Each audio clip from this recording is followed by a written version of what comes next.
Assalamualaikum warahmatullahi wabarakatuh. Di sini saya ingin sharing terkait dua metode atau dua implementasi dari stack and queue di dalam sebuah bahasa pemrograman Java. Sebenarnya implementasi stack and queue ini dipakai di dalam bahasa pemrograman apapun. Nah, karena stack and queue ini termasuk teori dasar atau metode dasar apabila kita ingin mengaplikasikan sebuah kode atau mengaplikasikan sebuah struktur data dari kode tersebut. Tetapi di sini saya ingin mengimplementasikan di bahasa pemrograman Java. Sebelum lanjut untuk pembahasan kodenya, di sini saya ingin mendefinisikan terlebih dahulu dari sebuah implementasi yang akan kita gunakan. Yang pertama adalah stack. Stack itu memiliki arti yaitu sebuah tumpukan. Dan dia memiliki aturan yaitu LIFO, last in, first out. Di mana dalam sebuah gambar yang saya tampilkan di layar tersebut, apabila kita ibaratkan, stack ini itu tumpukan. Jadi apabila kita meletakkan suatu barang yang tertumpuk, kondisinya itu tertumpuk, apabila barang itu yang terakhir kali kita masukkan, berarti barang tersebut yang pertama kali akan keluar atau yang pertama kali kita ambil. Jadi apabila kita sudah ibaratkan sebuah tumpukan, barang yang kita masukkan terlebih, maksudnya barang yang kita masukkan terakhir, itu yang akan keluar pertama. Nah, itu definisi dari stack atau tumpukan. Apabila queue itu memiliki arti yaitu antrian. Nah, kita ibaratkan saja sebuah antrian. Karena kan queue ini memiliki prosedural atau aturan FIFO, first in, first out. Barang siapa yang masuk terlebih dahulu, dia yang pertama kali keluar. Sama dengan ibaratnya kita mengantri dalam sebuah antrian. Nah, jadi dia yang pertama kali masuk, otomatis dia pertama kali keluar. Nah, itu adalah sekilas tadi definisi dari stack and queue. Oke, sekarang kita lanjut di pembahasan kodenya. Di mana di sini saya menggunakan software Eclipse untuk mengaplikasikan sebuah kodenya. Yang pertama di sini terdapat import Java util stack. Nah, baris ini itu mengimpor kelas stack dari sebuah paket yang bernama java.util, di mana dia menyediakan sebuah implementasi stack di dalam Java. Selanjutnya, pada baris berikutnya, nah ini yang saya tebalkan nih, yaitu mendeklarasikan. Dia mendeklarasikan sebuah kelas yang bernama queue using two stacks. Nah, di mana terdapat dua stack, yaitu stack 1 dan stack 2. Nah, ini. Stack 1 dan stack 2. Di mana stack 1 dan stack 2 ini dideklarasikan sebagai sebuah property private dari sebuah kelas ini. Jadi keduanya itu digunakan untuk ibaratnya mensimulasikan perilaku dari si queue tersebut untuk menggunakan stack. Nah, itu tadi fungsi dari baris tersebut. Nah, di sini terdapat public. Tadi kan private, sekarang public.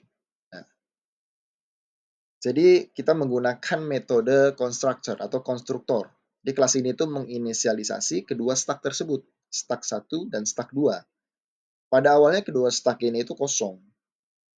Ya kan, kedua stack ini itu kosong. Jadi tidak memiliki nilai. Selanjutnya di sini ada public void. Nah, di sini saya sudah memberikan sebuah komen yaitu di baris kode ini yaitu sebuah fungsi untuk menambahkan elemen ke dalam queue. Jadi metode enqueue ini digunakan untuk menambahkan elemen baru ke queue.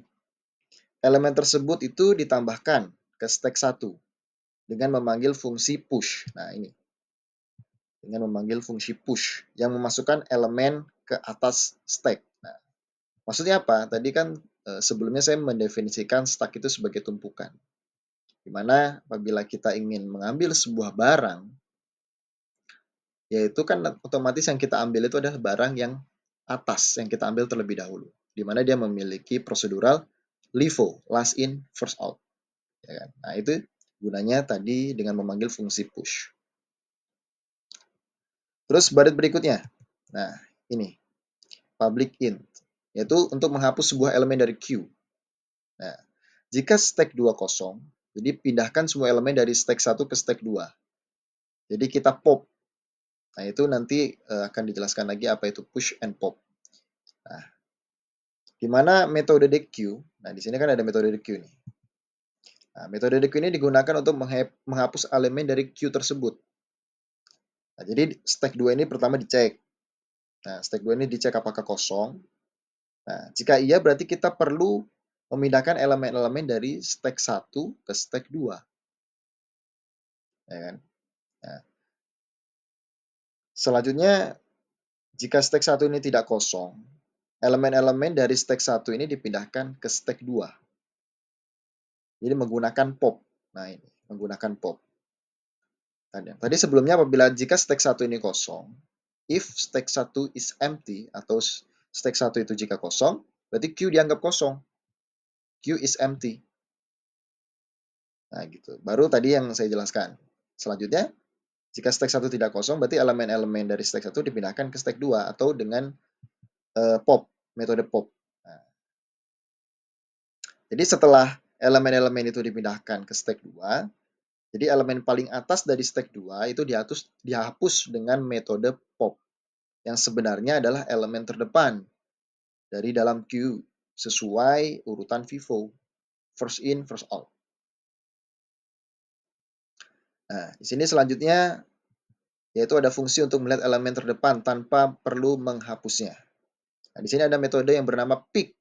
Nah, metode pick ini digunakan untuk melihat elemen terdepan dalam sebuah queue tanpa perlu menghapusnya.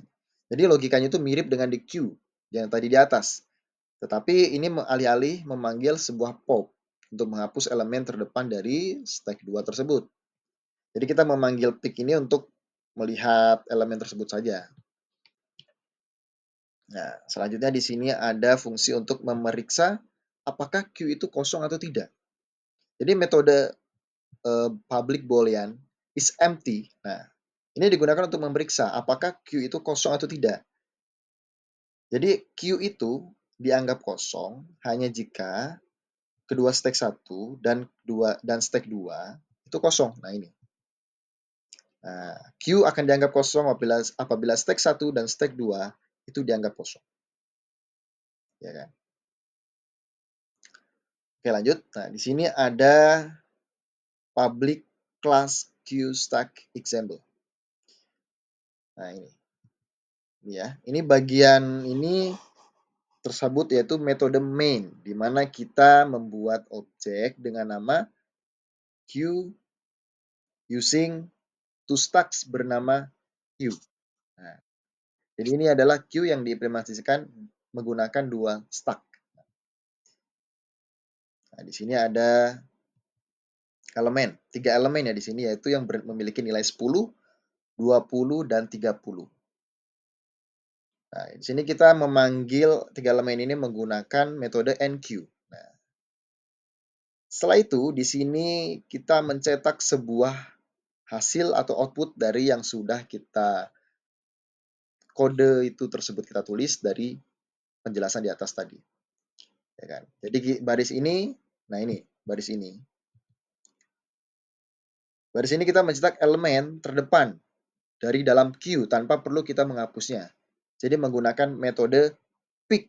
Nah, dalam hal ini si output itu adalah elemen pertama yang dimasukkan, yaitu berapa? 10. Nah, ini yang pertama kali dimasukkan kan 10. Berarti elemen terdepan otomatis ya 10 outputnya. Gitu. Nah, ini sistem out print line. Nah, yang ini. Dua elemen ini itu menggunakan metode queue. Jadi dalam queue itu dihapus menggunakan metode the queue maksudnya, mohon maaf. Jadi mula-mula itu elemennya itu 10 dihapus. Kemudian elemen yang memiliki nilai 20 juga dihapus. Nah, ya, jadi ini adalah metode the queue. Jadi setelah dua elemen itu dihapus, kita menambahkan elemen baru, yaitu 40 ke dalam sebuah queue. Nah, otomatis terakhir kita melihat elemen terdepan. Setelah penambahan elemen baru, sekarang 30 dan kita menghapus elemen ini dengan DQ. Nah, ini. Dengan DQ. Lalu kita akan cek hasilnya.